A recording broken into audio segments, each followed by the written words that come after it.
우리는 평균적으로 하루에 한 7만 개의 단어를 사용하면서 말을 하며 지낸다고 합니다. 근데 그것을 깨닫지 못하는 이유는 우리가 그만큼 많은 말을 하고 많은 말을 듣고 당연한 것이기 때문에 그렇습니다.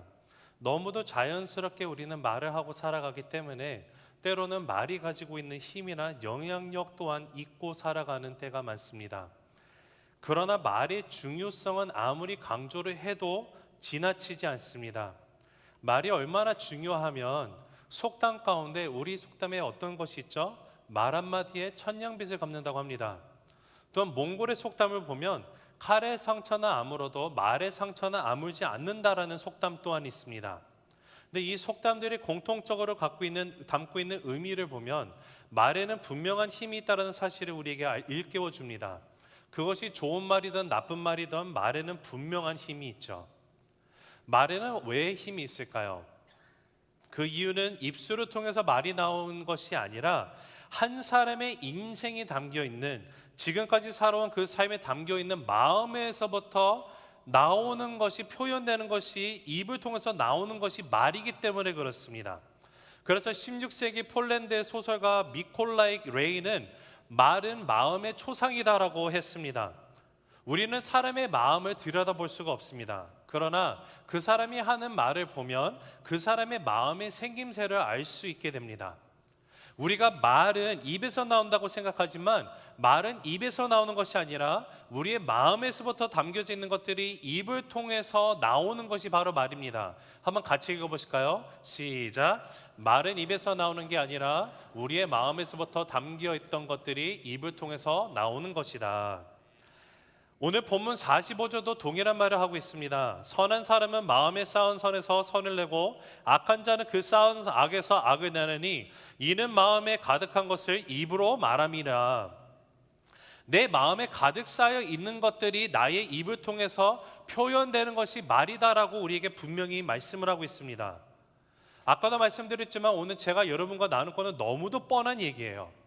그러나 뻔하기 때문에 중요하지 않은 것은 아닐 것입니다. 제가 학생 사역을 할 때 아이들, 특히 여기 계신 분들 가운데 혹시 유스 자녀를 두신 분들이 계시면 아마 동일한 고민이 있으실 것 같아요. 물론 코로나 이후로 좀 덜하긴 하지만 대학교로 들어가기 위해서는 SAT 시험을 봅니다. 또는 ACT 시험을 보죠. 그게 학업 능력 평가 같은 시험이죠. 한국으로 치면 입시 수능. 근데 그 SAT 시험 성적이 잘 안 올라서 고민하는 부모님들에게 제가 한 가지 말씀을 드려요. 집사님, SAT 100점 맞을 수 있는 제가 비결을 압니다. 그럼 다들 여쭤보세요. 아니, 어떻게 하면 그렇게 될 수 있냐고? 그래서 제가 말씀을 드립니다. 그 비결은요, 공부 열심히 하면 됩니다. 네, 조금이라도 웃어주셔서 감사합니다. 여러분, 이게 너무도 당연한 이야기 아닐까요?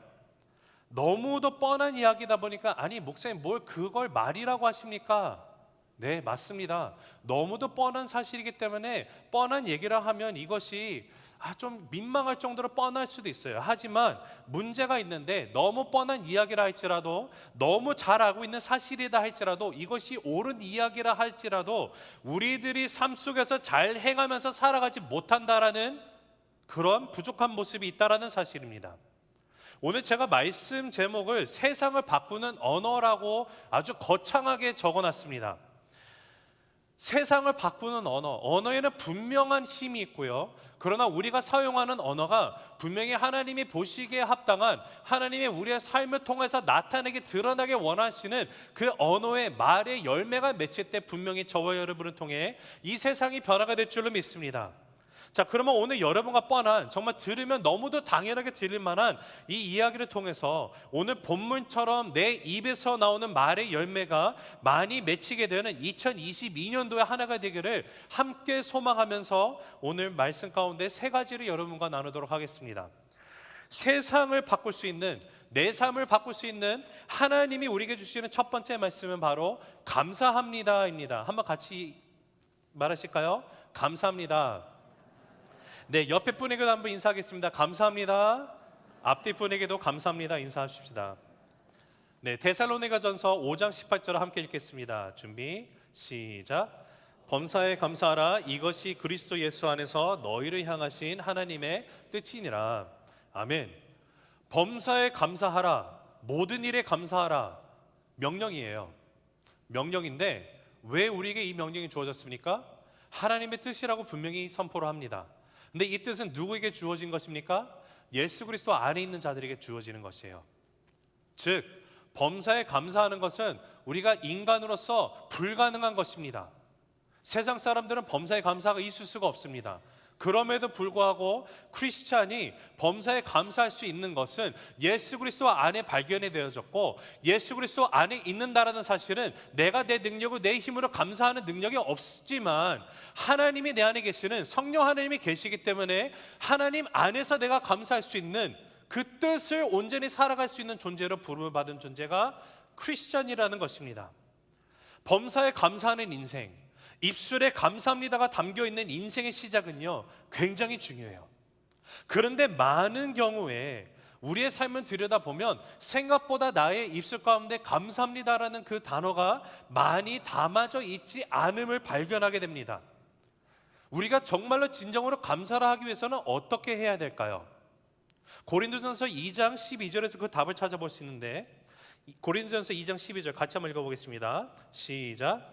우리가 세상의 영을 받지 아니하고 오직 하나님으로부터 온 영을 받았으니 이는 우리로 하여금 하나님께서 우리에게 은혜로 주신 것들을 알게 하려 하심이라. 아멘. 여러분, 우리가 감사합니다, 감사가 넘치는 인생이 될 수 있는 길은 바로 여기 고린도전서 2장 12절에 나와 있는 것처럼 성령님께서 우리에게 말씀하여 주시는 은혜를 우리가 깨닫고 그 은혜를 보게 될 때 비로소 우리는 감사합니다가 나오는 인생이 되게 된다는 것이에요. 성령 하나님이 우리의 삶 가운데 하시는 일들이 정말 많습니다. 성경 말씀 가운데 기록된 것을 보면 성령님이 우리에게 예수님이 우리에게 가르쳐 주신 것들을 다시 기억나게 하시는 사건을 역사를 하시고요, 또 성령의 열매를 맺게 하시는 역사도 하십니다. 또한 이것이 정말로 하나님으로부터 오는 것인지 사단으로부터 오는 것인지 아니면 나 혼자만의 생각인지를 분별하게 하는 능력도 성령 하나님이 깨닫게 하십니다. 우리가 하는 모든 일들이 주 예수님께 하나님께 영광 되어줄 수 있도록 그렇게 인도하시는 분도 분명히 성령 하나님의 역할입니다. 그러나 정말로 중요한 역할 중에 또 하나가 있는데 그 역할이 무엇인가 봤더니 바로 성령님께서, 하나님께서 우리에게 은혜로 주신 것들을 우리가 깨닫고 알게 하시는 역사 또한 일어나게 하신다는 사실이에요. 자, 그런데 우리는 우리의 삶 가운데 있는 것보다 없는 것을 더 잘 보는 경향이 있습니다. 내 남편이 나에게 좋은 것들을 다 해준 것보다 해주지 못한 것이 더 크게 보입니다. 옆에 집 남편은 이거 해주는데 여보 나는 언제 해줄 거예요? 여보 내 링이 왜 더 작죠? 아내가 나에게 해준 것보다 못 해준 게 서운하게 느껴집니다. 여보 저 집은 맨날 고기 반찬인데 왜 나는 나물밖에 없어? 우리 자녀가 나에게 해준 것보다, 우리 부모가 나에게 해준 것보다 해주지 못한 것들이 더 잘 보이고 섭섭하고 불평과 불만이 생기는 삶, 너무도 많이 경험하는 것 같습니다. 근데 이것이 가정만의 문제가 아니에요. 교회 안에서도 동일한 불평 불만이 있음을 보게 됩니다. 우리 교회가 나를 위해서 해준 것보다 해주지 못한 것들, 내가 원치 않는 것들, 내가 가지지 못하는 것에 대해서 더 빨리 보이고 그것만을 바라보며 그것에 대해서 불평, 불만을 서로에게 늘어놓으면서 소문과 소문이 퍼져나갑니다. 멕시코에 가면 온천과 냉천이 함께 쏟아나는 신기한 마을이 있다고 합니다. 한쪽에서는 부글부글 끓어오는 온천이 있고요, 바로 옆에는 정말 얼음물같이 차가운 냉천이 있다고 하는데, 솔직히 제가 이곳에 가본 적은 없어서 이것이 사실인지 아닌지 혹시 여러분 가운데 아시면 저한테 와서 알려주시면 좋겠습니다. 근데 제가 이 이야기를 나누고자 하는 것은 이 이야기 속에 담겨있는 뜻을 함께 생각해 보기 위해서 나눠봅니다. 이 마을에 있는 지역에 있는 사람들은 빨랫감을 가지고 이곳에 가서 부글부글 끓는 그 뜨거운 물에 옷을 삶고 차가운 물에 헹궈 가지고 집으로 간다고 합니다. 근데 그곳을 찾아드는 많은 관광객들이 여행 가이드에게 이렇게 이야기를 한다고 합니다. 아, 여기 사람들은 정말로 좋겠습니다. 돈 한 푼 안 내고도 뜨거운 물 찬물을 쓰면서 마음대로 쓰며 빨래를 할 수 있다니, 와, 이런 것이 또 세상에 있을까요? 그랬더니 안내원이 이렇게 대답을 한다고 합니다. 아닙니다. 이 마을 사람들은 불평불만이 정말 많습니다. 더운 물과 찬물이 나오는 것은 감사한데 빨래할 때 꼭 필요한 비누가 없다라고 오히려 불평을 합니다. 네, 일부 때는 그래도 조금이라도 웃어주셨는데 여러분, 이 이야기 속에서 우리가 생각해 봐야 되는 것이 뭘까요? 내가 삶 가운데 있는 것이 아니라 없는 것을 바라보면 불평과 불만밖에 생길 수가 없어요. 그런데 성령 하나님이 나의 삶 가운데 하시는 역사, 그 일이 무엇인가 봤더니 은혜로 주신 것들을 나로 깨닫고 보고 알게 하시는 역사를 하신다는 것이에요. 여러분, 감사는요, 하나님이 분명히 2022년도 이 새해 한 해 동안에서도 나의 삶 가운데 허락하신 것들, 아니 이미 나의 삶 가운데 주신 것들이 넘치고 넘치게 있을 텐데, 하나님이 나에게 허락하신 아내, 내 남편, 내 자녀, 내 부모, 내 집, 내 교회, 내 일터, 내가 몰고 다니는 차, 이 모든 것을 통해서 하나님, 내가 진심으로 감사드립니다 라는 고백을 할 수 있는 것이 바로 범사에 감사의 삶입니다. 하나님이 나에게 주신 것들을 내가 봤더니 내가 노력해서 받은 것이 하나도 없더라는 사실, 그리고 이 모든 것이 하나님이 허락해 주셔서 누리고 있는 것들을 보게 하는 것이 성령님께서 하시는 역사라는 것, 우리가 이것을 깨닫고 알게 될 때 하나님 앞에 진정한 감사를 드리며 서로에게 감사를 표현하게 되는 삶이 될 줄로 믿습니다. 성경을 보면 감사를 드리는 사람이 정말 많아요. 그 대표적인 예가 바로 바울입니다. 바울이 아니라 다윗을 얘기하려고 했습니다. 다윗은요, 삶이 정말로 고난이 많았어요. 역경과 고난, 죽을 고비도 정말로 많이 넘긴 사람입니다. 그런데 그런 상황 가운데 있었음에도 불구하고 다윗이 쓴 수많은 시편의 73편을 쓴 걸로 제가 기억을 하는데, 그 많은 시편 가운데 다윗이 가장 많이 사용한 단어가 두 가지. 첫 번째는 찬양이라는 단어를 쓰고요, 두 번째는 감사라는 단어를 정말로 많이 썼습니다. 그의 삶은 정말 아까도 말씀드린 것처럼 고난과 역경이 끊임없는 삶이었어요. 하나님이 분명히 그를 왕이 된다라고 선택을 하셨습니다. 그런데 왕으로 선택을 받고 기름을 부음을 받았지만 바로 왕이 되지 않았어요. 오히려 쫓겨다니면서 생명조차 부지하기 힘든 그런 상황을 살아갔던 사람이 다윗입니다. 그런데 시편 52편 9절에 보니까 이렇게 고백을 하는데요, 같이 읽어보겠습니다. 시작. 주께서 이를 행하셨으므로 내가 영원히 주께 감사하고 주의 이름이 선하심으로 주의 성도 앞에서 내가 주의 이름을 사모하리이다. 아멘. 이 일을 행하셨으므로 내가 감사합니다 라는 것만 보면 우리가 어떤 내용인지 모르지만 정말로 감사가 넘치는 사람이구나 라고 생각하고 그냥 넘어갈 수가 있어요. 하지만 시편 52편을 쓰기에 앞서서 어떤 상황이 있었는지 그 배경을 우리가 이해를 한다면 이 뜻이 그냥 좋은 일 때문에 하나님 앞에 감사하는 거가 아니라는 것을 알게 됩니다. 52편에 잠깐 짧게 백그라운드를 말씀드리면, 사울 왕이 다윗을 죽이려고 할 때 다윗이 노비라는 지역으로 도망을 갔습니다. 노비라는 곳으로 가서 허기가 지고 정말로 어떻게 되면 언제 잡혀 죽일지를 모르는 그런 상황인데, 노비에 있는 제사장들이 떡을 주고 끼니를 채우고 또 거기서 골리앗을 죽였던 칼을 다시 되찾게 하는 그런 일이 일어납니다. 그 이야기가 백그라운드가 되는데, 거기서 그치는 것이 아니라 에돔 사람 도액, 사울이 심어놓은 정탐꾼이에요. 다윗이 가는 행로를 다 찾고 다니는 이 도액을 통해서 사울 왕에게 도액이 발굴을 합니다. 지금 다윗이 여기가 있고 노베에 있는 선지자들이 먹을 것도 주며 칼도 주며 보호하고 있습니다. 그랬더니 사울 왕이 정말로 화가 나가지고 그곳에 가서 거기 있는 선지자 가문을 다 멸살시켜 버립니다. 그 이야기를 듣고서 쓴 것이 바로 시편 52편이에요. 자기를 도와줄 사람들 때문에, 자기 때문에 다 목숨을 잃었어요. 이 사람들은요. 여러분, 이 이야기를 들으면 여러분은 어떻게 반응을 하시겠습니까? 제가 다윗이라면은요, 하나님이 어쩜 이럴 수 있습니까? 아니 하나님, 이들이 무슨 죄가 있기 때문에 하나님이 나를 왕으로 선택한 거 아니었습니까? 하나님이 나를 세운다고 하신 거였잖아요. 내가 발런팅한 것도 아닌데. 근데 하나님, 이들이 한 것은 나를 보호한 것밖에 없어요. 내가 배고플 때 굶주릴 때 먹인 거 준 거고요. 작은 자에게 한 것도 기억하는 하나님이 아니셨습니까? 근데 어찌 이 사람들이 이렇게 죽게 된다는 것입니까? 하나님 너무하시는 거 아니에요? 이거는 말도 되지 않습니다 라고 얼마든지 하나님께 원망을 할 수 있었을 것이에요. 그럼에도 불구하고 다윗은 그 일을 행하신 하나님 앞에 감사로 나아가고 있어요.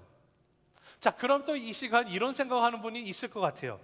에이, 그건 남의 일이니까, 그래도 자신은 죽지 않았으니까, 자기는 살았으니까 감사를 하는 거 아닙니까? 근데 여러분, 우리가 다윗의 전체 그 전인격적인 그 삶과 모습을 보면 다윗은 절대 그런 사람이 아니었음을 우리가 압니다. 시편 57편 9절 같이 한번 읽어보겠습니다. 준비 시작.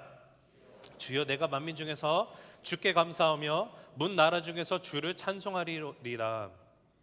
정말 멋진 시편이에요. 찬송가로도 있죠, 이 57편이. 근데 이 찬송을 어디서 기록했는가를 우리가 정말로 잘, 그 백그라운드가 중요합니다, 시편을 볼 때는요. 근데 보면 아둘람굴에서 다윗이 쓴 시예요. 어떤 상황일까요? 언제 죽을지 모르는 절체절명의 순간에 있는 다윗입니다. 소망이 끊어졌다라고 생각되는 장소예요. 하나님을 향해서 얼마든지 원망과 불평과 푸념을 누려낼 수 있는 그런 장소에서 다윗이 한 고백이 뭔가 봤더니, 내가 모든 사람들 중에서 하나님 아버지께 감사를 드리며 오직 주님의 이름만을 찬양합니다라는 고백을 하고 있어요. 당장 죽을지도 모르는 그 상황 가운데서. 여러분, 다윗이 바로 이런 다윗이 될 수 있었던 것은 바로 감사의 모습이 있었기 때문에 그렇습니다. 그리고 우리가 동일하게 드리는 감사는 범사에 드리는 감사예요. 모든 일 가운데 드리는 감사.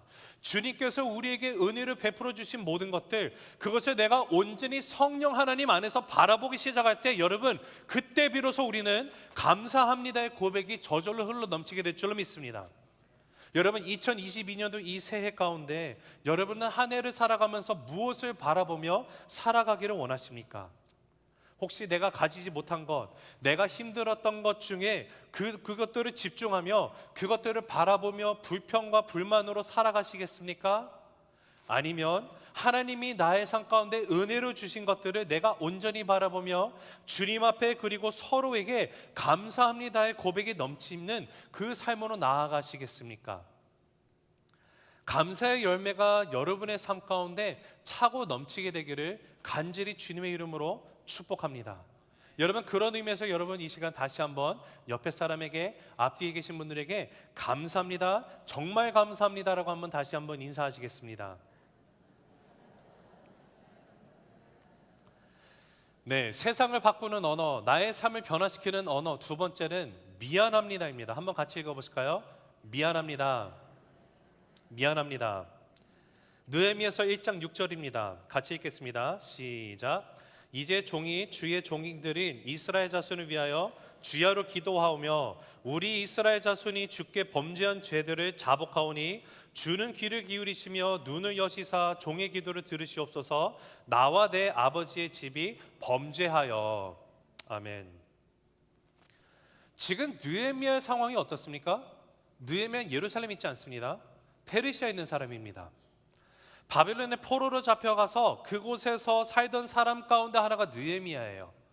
이제는 예루살렘이 그냥 나의 부모님들의 고향이지라고 여겨지는 미국에 사는 2세의 모습이에요. 그렇기 때문에 예루살렘 성벽이 무너지던 말던 나랑은 전혀 상관이 없습니다. 그 이야기를 들었을 때 이렇게 이야기해도 전혀 문제가 되지 않을 것이에요. 아니, 도대체 예루살렘 성벽에서 성벽을 지키던 사람은 뭐를 했기 때문에, 무슨 일을 했길래, 도대체 왜 놔뒀길래 성벽이 무너지는 것을 그냥 냅뒀냐, 뭐 이렇게 말을 해도 전혀 문제가 되지 않습니다. 얼마든지 이렇게 말을 하고 넘어갈 수 있는 위치에 있습니다. 그가 잘못한 것도 아니었어요. 그의 잘못도 아닙니다. 그런데 느헤미야의 기도가 무엇입니까? 나와 나의 아버지 집의 범죄입니다. 쉽게 말하면 주님, 제 잘못입니다. 제가 잘못했습니다. 제가 책임지겠습니다의 고백이에요. 여러분, 우리는요, 주님 앞에 먼저 회개의 미안함, 그리고 서로에게 미안합니다라고 고백할 수 있는 그런 성도가 되기를 간절히 바랍니다. 여러분, 이 미안하다라는 고백은요, 내가 책임지겠다라는 용기의 결단이 함축되어 있는 말입니다. 제 잘못입니다라는 뜻은 제가 책임지겠습니다라는 뜻입니다. 그런데 우리는 너무 자주 어떤 일이 일어나면 이 일에 대한 책임을 떠맡기기에 바쁩니다. 너무도 쉽게 정치가 일어나는 정치판들을 보면서 안타까운 마음도 있지만 도대체 한국 정치인들은 뭐 하는 거야 하면서 나도 모르게 손가락질이 하나가 펴집니다. 미국에서 일어나는 모든 일을 봐도 도대체 정치인들은 뭐 하고 있는 거지? 내가 내는 세금으로 그들이 페이 받으면 아니 좀 더 잘해야 되는 거 아니야 하면서 손가락에 하나 두 개가 올라갑니다. 시민권을 갖고 있으면서 투표를 한 번도 안 한 분들도 정말 많습니다. 그러나 정치 가운데 뭔가 잘못되면 그 이야기에 대해서 우리가 지적을 하며 급급합니다.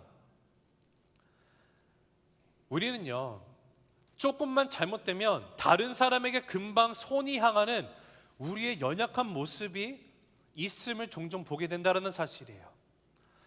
그런데 다른 사람의 잘못이 아니라 내 잘못입니다, 저의 죄입니다 라는 고백.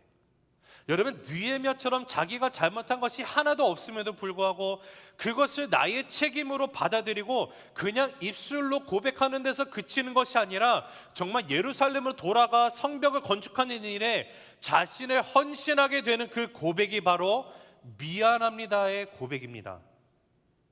내 잘못을, 그리고 이 땅에 이루어지고 있는 일들을 내가 책임지겠습니다. 하나님, 세상이 이렇게 되는 거 다른 사람들의 잘못이 아니라 주님, 저의 잘못입니다. 내가 성도로서 세상 가운데 빛과 소금을 부르셨는데 내가 온전히 그 역할을 못하다 보니 하나님, 더 세상이 악화되고 있습니다. 저의 잘못입니다. 저 때문에 이루어지는 일입니다. 바로 인정하고 느헤미야처럼 나아갈 때 우리는 비로소 그 입술의 열매를 먹고 살아가게 될 줄로 믿습니다. 여러분, 우리가 말씀을 보면 자기 잘못이 아니라고 끝까지 다른 사람한테 책임 전가를 하는 사람들이 나오는데 그 중에 대표적인 인물이 사울 왕입니다. 사무엘상 13장 11절을 보면 같이 한번 읽어보실까요? 시작. 사무엘이 이르되 왕이 행하신 것이 무엇이냐 하니 사울이 이르되 백성은 내게서 흩어지고 당신은 정한 날에 오지 아니하고 블레셋 사람은 믹마스에 모였음을 내가 보았으므로. 자, 여기 백그라운드는 사울 왕이 제사를 사무엘 없이 드렸어요. 그랬더니 사무엘이 와가지고 당신 도대체 무슨 짓을 한 겁니까? 추궁을 합니다. 여기서 사울 왕이 반응을 어떻게 하면 될까요? 그냥 간단하게 죄송합니다, 제가 경솔했군요, 하나님이 절대 하지 말라는 것을 내가 너무도 급한 마음에 실수를 했습니다, 하나님 죄송합니다, 저의 잘못을 용서해 주세요라고 이야기를 했다면 사울 왕의 뒷이야기가 다르게 끝났을 것 같아요. 그런데 그는 그렇게 안 했습니다. 백성이 나에게로부터 흩어지고 있다, 백성의 잘못을 얘기를 하고 있어요. 그 두 번째 핑계는 뭐예요? 사무엘 당신이 늦게 와서 이렇게 됐습니다. 사무엘에게 책임 전가랍니다. 그리고 세 번째 핑계는 뭡니까? 지금 블레셋 사람들이 쳐들어왔습니다. 그들이 진을 치고 언제 나를 칠지 모릅니다. 결국은 블레셋 사람들이 공격하러 와서 이들 때문에 그랬다라는 거예요. 전부 다 백성들, 사무엘, 쳐들어온 블레셋 사람들의 잘못이지 자기 잘못이 없다라고 얘기를 합니다. 미안합니다라는 말을 할 줄 모르는 사울의 그 인생의 끝말은 어떻게 되는지 우리가 너무도 잘 알죠. 그런데 사울을 이어서 그 다음 왕이 되었던 우리가 좀 전에 봤던 다윗은 어땠을까요?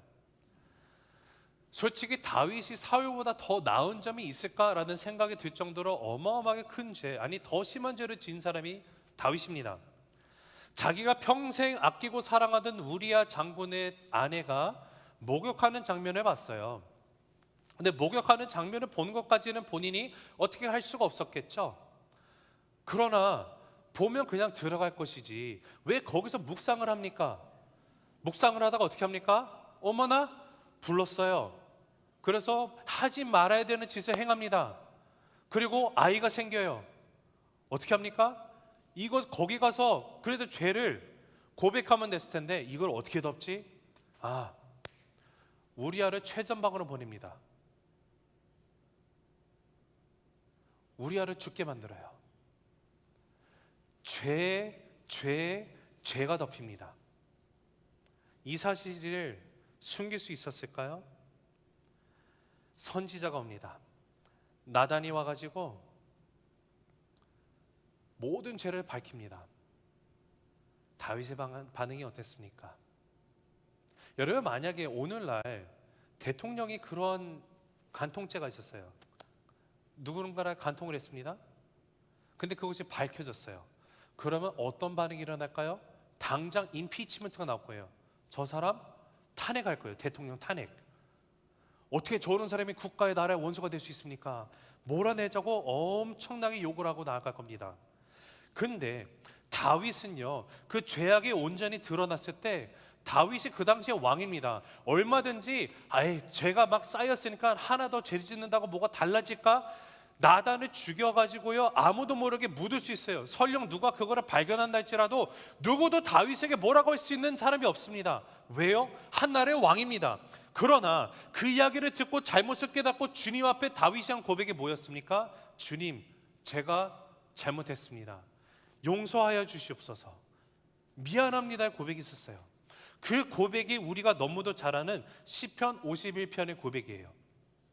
시편 51편은 우리가 너무도 잘 아는 찬양이 또 이렇게 가사로 쓰이는 곡이기도 한데요, 시편이기도 한데요, 이런 찬양입니다. 정결한 마음 주시옵소서. 오 주님, 정직한 영을 새롭게 하소서. 나를 주님 앞에서 멀리하지 마시고 주의 성령을 거두지 마옵소서. 그 구원의 기쁨 다시 회복시키시며 변치 않는 마음 내 안에 주소서. 이 고백이 담긴 시가 바로 시편 51편입니다. 근데 이것을 참 특이한 것이, 정결한 마음을 요구하고 나가는 거 당연하죠. 죄를 졌으니까요. 근데 주님 앞에서 멀리하지 마시고 주의 성령을 거두지 마옵소서. 여러분, 이 찬양이 시편 51편 10절, 11절, 12절의 그 구절들을 가지고 이렇게 쓴 찬양이, 방금 부른 찬양이거든요. 근데 거기 다윗의 고백을 보면 주의 영을 거두지 말라고 합니다. 왜 이런 고백을 했을까요? 다윗은 하나님께서 사울 왕으로부터 하나님의 영을 거둬가는 것을 목격한 사람입니다. 사울이 강팍해지고 완악해지면 질수록 어떻게 합니까? 성경은요, 사무엘상의 그 기록을 보면 다윗이 와서 하프를 연주하면서 노래를 해서 진정시켜야 하면 됐어요. 그러나 끝에 가서는 다윗이 하프를 하고 노래를 불러도 더 이상 효과가 없었습니다. 다윗은 죄악으로 인해서 하나님의 영이 떠나면 그 결과가 어떻게 되는지를 너무도 잘 아는 사람이에요. 본인이 그것을 봤습니다. 목격했습니다.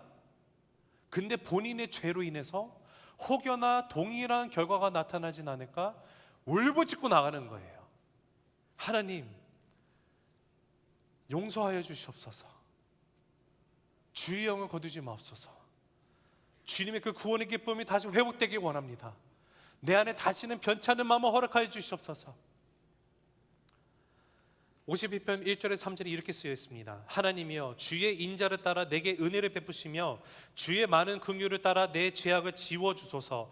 나의 죄악을 맑게 씻으시며 나의 죄를 깨끗이 제하소서. 물은 나는 내 죄가를 아오니 내 죄가 항상 내 앞에 있나이다. 나의 잘못을 깨닫고 뉘우치고 주님 앞에 회개하며 용서를 구하며 나아갔던 다윗이기 때문에 하나님의 용서가 임하며 다윗이 될 수 있었다라는 사실입니다. 사랑하는 성도 여러분, 우리는 우리 삶 가운데 일어나는 일들 속에서 제 잘못입니다, 제가 책임지겠습니다, 미안합니다, 이 고백이 우리의 삶 가운데 열매로 나타나게 되기를 간절히 소망합니다. 마지막 셋째, 세상을 바꾸는 언어, 나의 인생을 바꾸는 언어, 바로 사랑합니다입니다. 우리 옆 사람에게, 좌우에 계신 분들에게, 앞뒤 분들에게 사랑합니다라고 고백하실까요? 네, 요한에서 4장 7절 읽겠습니다. 같이 읽습니다. 시작. 사랑하는 자들아, 우리가 서로 사랑하자. 사랑은 하나님께 속한 것이니 사랑하는 자마다 하나님으로부터 나서 하나님을 알고. 아멘. 여러분, 예수님을 아는 사람은 다 결국에는 한 곳에서 모이게 되어 있습니다. 그 모이게 되는 그 장소가 어딘가 보면은요, 그 중심은 바로 사랑이에요. 사랑. 우리가 너무도 잘 아는 사도 요한 1, 2, 3서의 저자, 요한복음, 요한계시록을 쓴 사람이죠. 요한 1서는 우리가 흔히 사랑장이라고 부릅니다. 요한이 사랑에 대해서 너무도 많이 이야기를 해요. 그래서 사도 요한의 별명이 바로 사랑의 사도라고 불립니다. 그리고 더 나아가서 고린도전서 13장을 가면 사도 바울이 쓴 것인데요, 고린도전서의 많은 문제들, 은사가 그 잘못된 해석과 오해와 이해를 통해서 어수선한 그 가운데서 모든 것을 먼저 얘기하고 그들의 모든 그 죄악과 그 얘기하면서 갑자기 뜬금없이 13장에서 사랑에 대해서 얘기를 합니다. 사랑의 정의를 너무도 우리에게 잘 알려준 것이 고린도전서 13장. 그래서 사도 바울을 어떻게 보면 또 사랑의 사람이다 라고 이야기를 할 수 있을 것 같아요.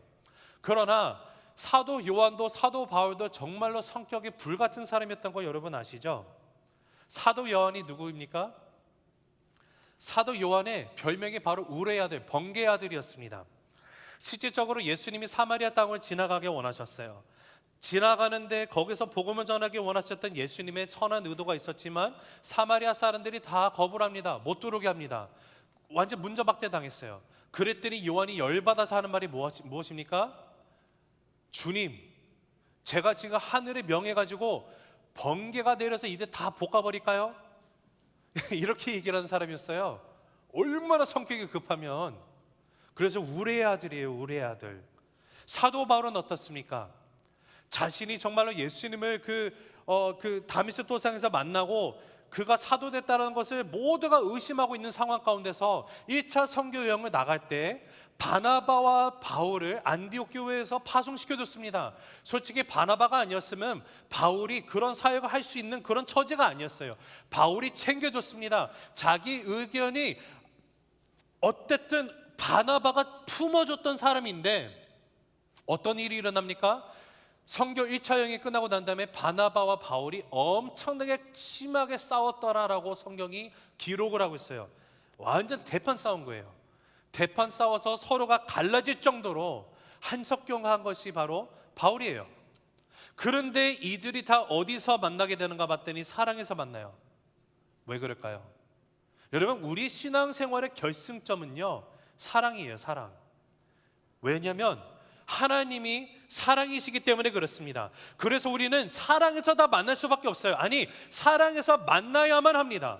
내가 신앙의 길을 올바로 걸어가고 있다면 우리는 사랑이라는 그 결승점에서 만나지 않을 수가 없습니다. 우리가 신앙생활하다가 서로의 다른 점이 있기 때문에 분쟁이 일어날 수 있어요. 싸움이 있을 수 있어요. 관계가 깨집니다. 그러나 관계가 깨진 대로 쭉 그냥 간다면 그것은 잘못된 것이에요. 내가 정말 온전한 신앙의 길로 간다면 어느 순간 다시 교차하게 되어 있는데 그것이 어딘가 보면 바로 사랑이에요. 하나님의 사랑에서 우리를 만나게 되어 있습니다. 그리고 그 사랑으로 인해서 우리는 용서를 구하게 되며 용서를 하는 인생이 되게 되어 있어요. 요한일서 4장 8절, 사랑하지 아니하는 자는 하나님을 알지 못하나니 이는 하나님은 사랑이심이라. 사랑하지 아니하면 하나님을 알지 못한다라고 합니다. 여기 안다는 단어는 기노스코예요. 헬라어로 기노스코고 그 히브리어로는 야다라는 단어가 쓰여 있어요. 아주 긴밀하게 친밀하게 안다는 뜻을 갖고 있습니다. 이 히브리어의 야다라는 것은 그 남녀가 정말로 깊은 잠자리에서 알게 된, 서로 알게 되는 그 뜻을 갖고 있어요. 근데 헬라어 번역에서 70인 역본을 보면 구약의 성경을 번역할 때 그 야다라는 단어를 기노스코로 갖다 썼어요. 하나님을 아는 것은 그렇게 아는 것인데 여기서 뭐라고 말하고 있습니까? 사랑이랑 안다라는 것을 동일선상에 놓고 있어요. 즉 하나님을 사랑한다, 그 아가페 하나님의 그 사랑을 안다라는 것은요, 하나라는 것이에요. 내가 하나님을 사랑하고 있으면 내가 하나님을 아는 것이고, 내가 하나님을 알고 있다라고 고백을 한다면 내가 하나님을 사랑하고 있고 사랑의 사람이 되어야만 한다라는 것을 뜻합니다. 사랑하는 성도 여러분, 여러분은 하나님을 아십니까? 그렇다면 우리는 우리의 입술 가운데 내 마음 안에서 흘러 넘치게 되는 사랑합니다의 고백이 차고 넘치게 될 줄로 믿습니다. 제가 오늘 다윗의 이야기를 좀 많이 하는데요, 시편 18편 1절을 보면 다윗이 이렇게 고백했습니다. 같이 읽어보실게요. 시작.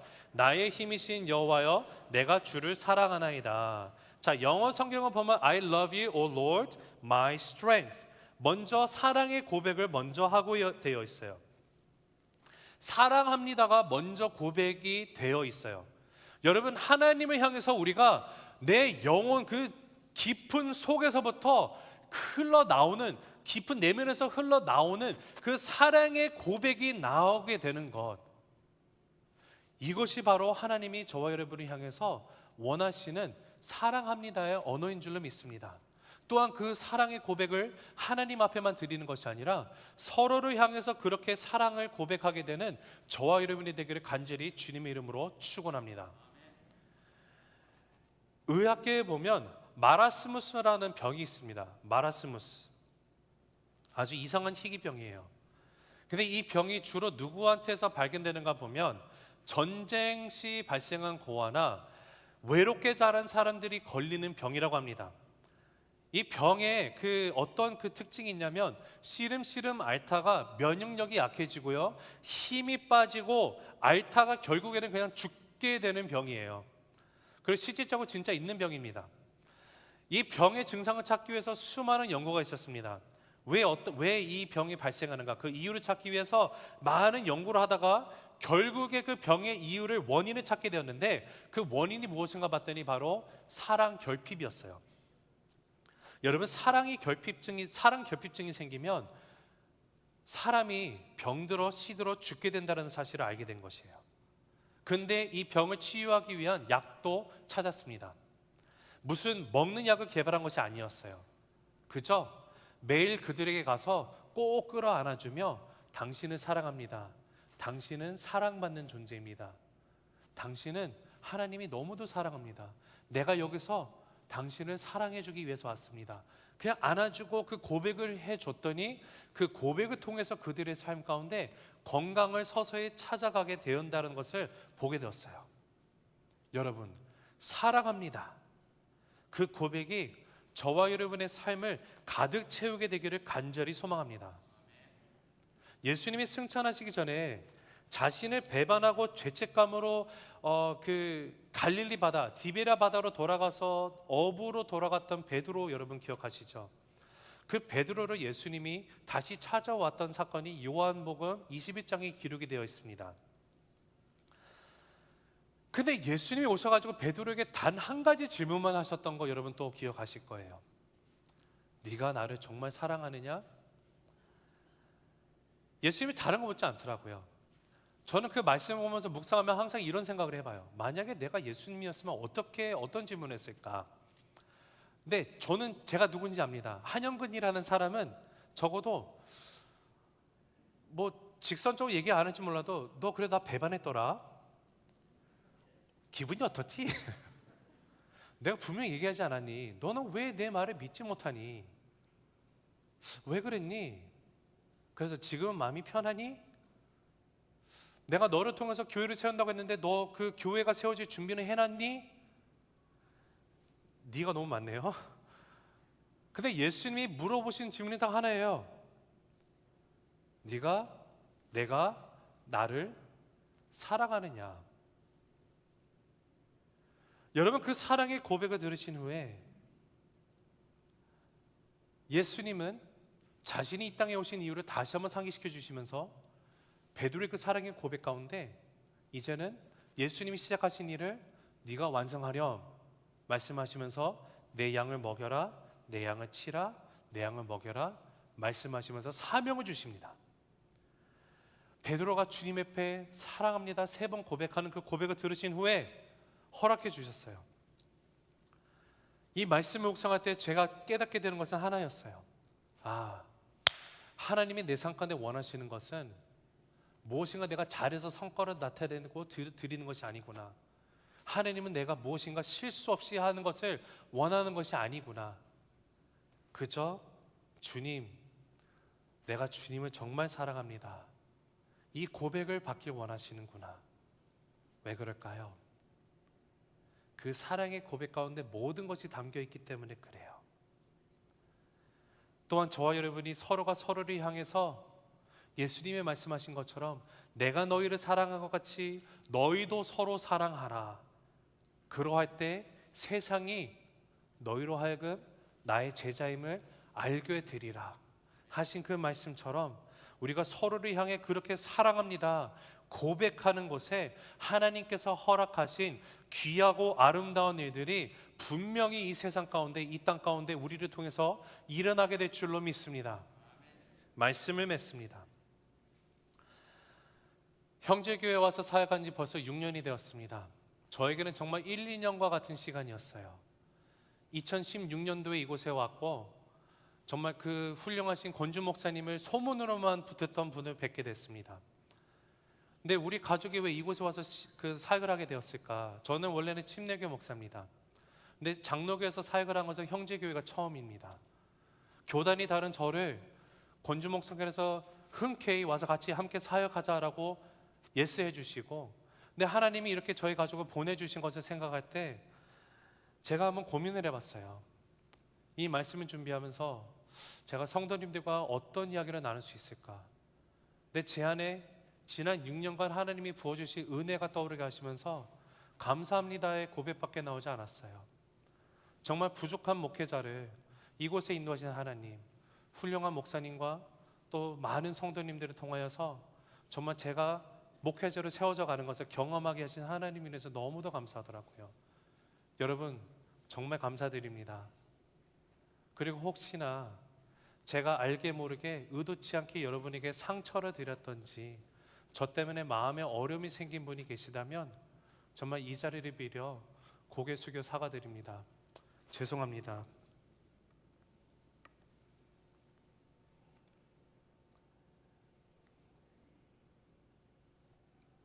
근데 부족하지만 저를 위해 기도하시고 인내하시고, 제가 아틀란타로 간다는 소식을 들으니 기도합니다. 기도 제목 물어봐 주시고 갈 때 따뜻한 밥 한 끼 대접해 주시고 정말 너무도 많은 사랑을 받고 갑니다.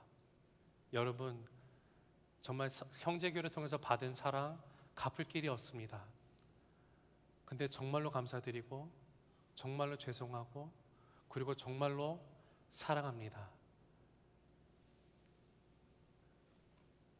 우리 입술에 감사가 가득 차게 되고 책임질 줄 아는 미안합니다의 말과 또한 주님을 향해 또 서로를 향해 사랑합니다의 고백이 넘치게 될 때 이 시애틀 지역 가운데 형제교회에 계신 성도님 모두를 통해서 하나님의 나라가 이 땅 가운데 온전히 임하는 역사, 그리고 이제는 저희 가족은 아틀란타로 가서 거기 있는 새생명교회를 섬기며 동일한 은혜, 동일한 감사함, 동일한 사랑하는 마음, 그리고 미안함의 책임, 이것을 지고 나갈 때 그 아틀란타 지역에서도 동일하게 하나님의 나라가 이 땅 가운데 임하게 되는 그 역사 함께 이뤄나가기를 소망하며 함께 기도하며 나가는 저 여러분이 되기를 간절히 바랍니다.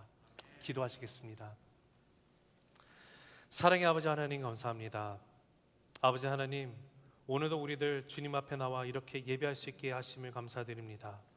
예수 그리스도의 십자가 능력으로 인해서 주 안에 형제자매 되게 하시고 정말 비록 많은 부족함이 있고 때로는 의견 충돌이 있고 정말 내 자신의 그 주님이 주신 것을 바라보지 못하고 없는 것만 바라보다가 정말 서로에게 상처가 되며 불평불만이 나오는 인생이지만 하나님 이 시간 다시 한번 주님의 말씀을 통하여서 성령 하나님의 내 삶 가운데 깨닫게 하신 것들 주님 다시 한번 바라보고 나갈 때 감사가 넘치게 하시고, 주님 이제는 어떠한 일이 벌어졌을 때 다른 사람이 다른 이들의 책임이 아니라 주님 이 모든 것을 내가 책임지겠습니다. 주님 제 잘못입니다. 고백하는 그 고백으로 넘치게 하시고, 무엇보다도 부족하지만 처음부터 끝까지 나를 사랑하시고 너무도 사랑하시기에 나를 구원하시고 주님의 아들 딸 삼으시며 지금도 나를 놓지 않으시고 나와 함께 동행하시고 인도하시는 그 하나님을 내가 바라보고 나갈 때 온전한 하나님 앞에 온전한 사랑합니다의 고백이 나오게 하시고, 서로가 서로에게 사랑합니다의 고백을 할 때 이를 통하여 세상이 예수 그리스도의 살아계심을 인정하게 되는 그 역사, 우리 모두를 통하여 일어나게 하여 주시옵소서. 모든 것 감사드리며 살아계신 예수 그리스도 이름으로 기도드립니다. 아멘.